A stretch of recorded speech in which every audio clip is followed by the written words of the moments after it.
Shabbat Shalom, everyone. You may be seated.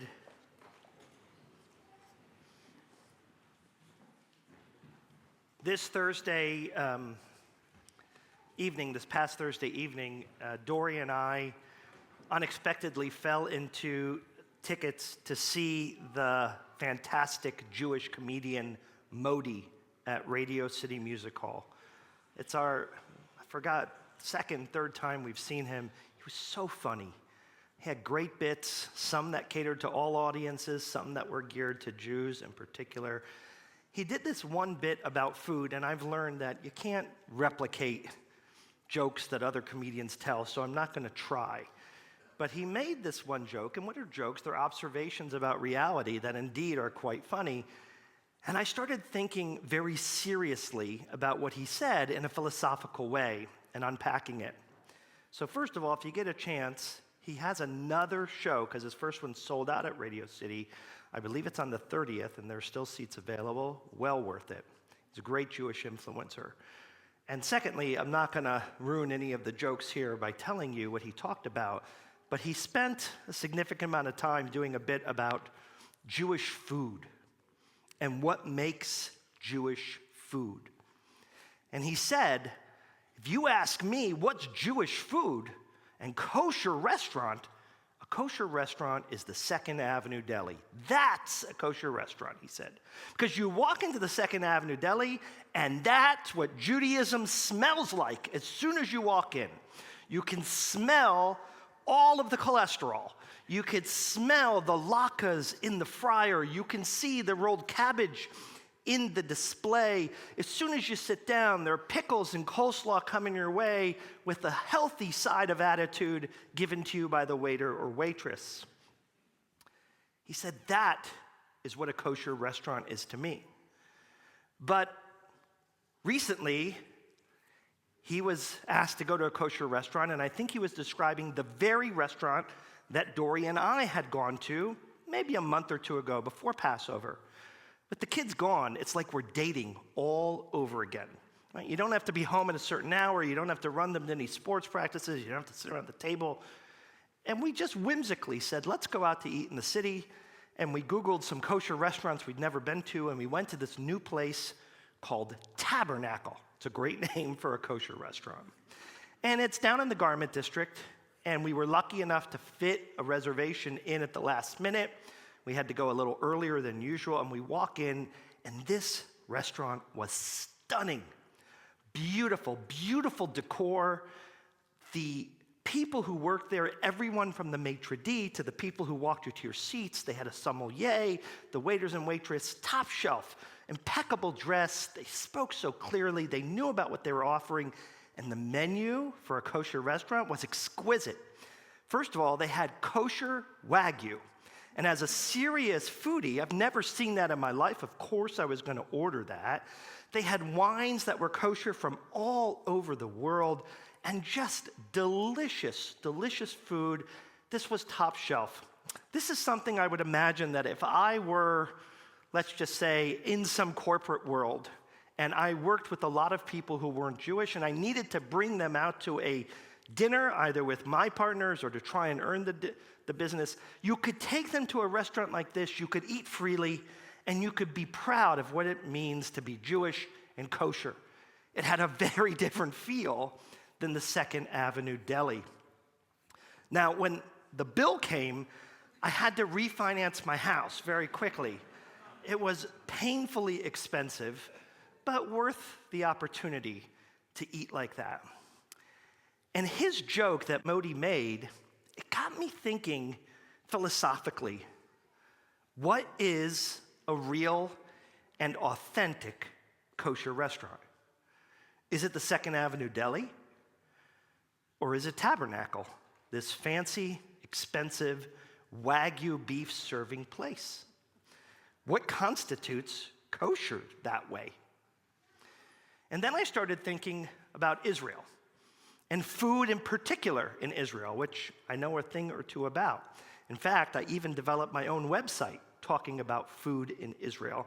That's how well I know it. And I started thinking to myself, what's the authentic experience when one goes to Israel?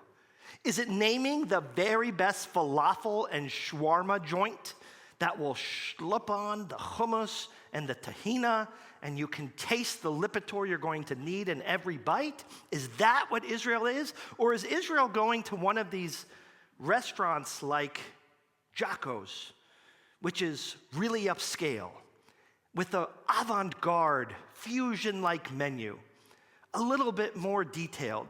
Nothing that says Israel, nothing that says Jewish, but everything that is kosher. What is the authenticity of what that experience looks like for Israeli cuisine? The reason I talk about food, the Shabbat, and what is that true, authentic definition is because this past week, we celebrated Israel's 78th birthday. It was a grand moment, but let's face it, it's been a very difficult few years for Israel. Israel turned 75 with excitement and joy, hope and optimism, and ever since then, it has been embroiled on wars in 3 fronts. It has lost thousands of civilians and soldiers, and Israel is in a moment of redefinition. And when I ask certain people, what is Israel? What should it be? What should we be celebrating on this, its 78th birthday? There is a significant group of people that think Israel should be people wearing triangular hats, going to kibbutzes, eating crappy schnitzel, and talking about Golda Meir. It's not a small fringe, it's a real group of people that think this is the authenticity of what is Israel. That's what the land is. It's about that grit, that planter's vision of what it is to found a state and to be part of the elbow grease to make it grow. And then there's another group. I ask them, what is Israel? And they say, Israel is high tech. Israel is Intel. Israel is Google. Israel is about biotech and cornering the solution to cancer or other challenges that plague the world. And that is what Israel is. You can't taste it the same way. You can't feel it the same way, but Israel is about that modernity. It's about that cutting edge. I think that a lot of us think of Israel like we think of our children. Sometimes we look at our children, they could be 8 years old, 18 years old, 28 years old, or 58 years old. But what we see when we see our children, we see a different thing. Primo Levi, of blessed memory, wrote a book called The Mirror Maker. It's actually a short story in one of his books. And The Mirror Maker was about a man who made a mirror, and he would put it on the person he's talking to's head. So if I were talking to Brianna, I would take the mirror and put it on her forehead. And the way that the mirror worked is that when I was talking to Brianna, I could see how she saw me. So for example, if I were talking to my mother of blessed memory, and I put the mirror on her head, she wouldn't see an overweight, bearded rabbi. She would see the little boy that used to have dirt on his knees from playing outside, speaking in a higher pitched tone, who had yet to go through puberty.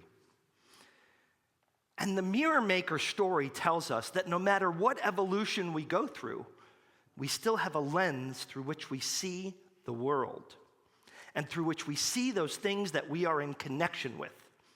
And it's hard to see anything else through any other lens.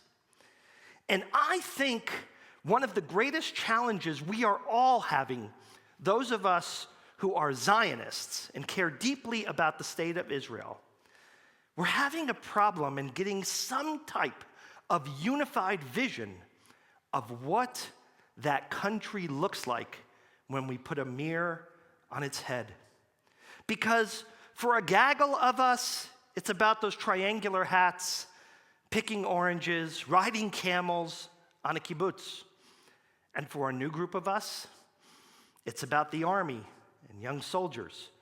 And another group, it's about high tech, about creativity, about avant-garde, about fancy restaurants that offer food that you could never imagine ever being kosher or delicious or acceptable to the world. These are the dynamics in struggling with what our identity is. And when any of us have a birthday, what we're really recognizing on that moment is that it's a blending of who we were, who we are, and who we hope to be. That's what that one moment of pause is in a birthday. It's that moment of saying we were something and we want to be something and we are something now. And taking it all together and concocting what will be formed as that future identity. We do this on the human level, but we also do this for things that are inanimate but matter to us. We do it for this synagogue, because the synagogue is a different institution than the day it opened. It's a different institution than what opened in Inglewood decades ago. And please God, it will be a different institution 10 years, 20 years, and 50 years from now. But different doesn't mean worse. Different doesn't mean broken. It just means evolving. No different than the relationship that I see in my children, who I still see little children, and I still hear their young voice, even though they are maturing and growing in every way. No different than what I see in my relationship with my wife. No different than what I see in relationship with others I'm blessed to have that transcends time. We blend what was and what is to make what can be, what will be, and what should be. That is our challenge, but also our opportunity at this special crossroads of Israel's 78th birthday. It's a country of what was, what is, and what can be. But our voice and our hope of blending that Second Avenue deli feel and that tabernacle feel, that shawarma and that Jocko's sweetbreads feel, the idea of the kibbutznik and the idea of the biotech engineer coming together and creating what will be a homeland that is founded on peace, opportunity, hope, empathy, thoughtfulness, and being a light to the nations. I pray that this birthday be the dawning of that and so much more. And may Israel live in peace and security today and forevermore. And let us all say amen.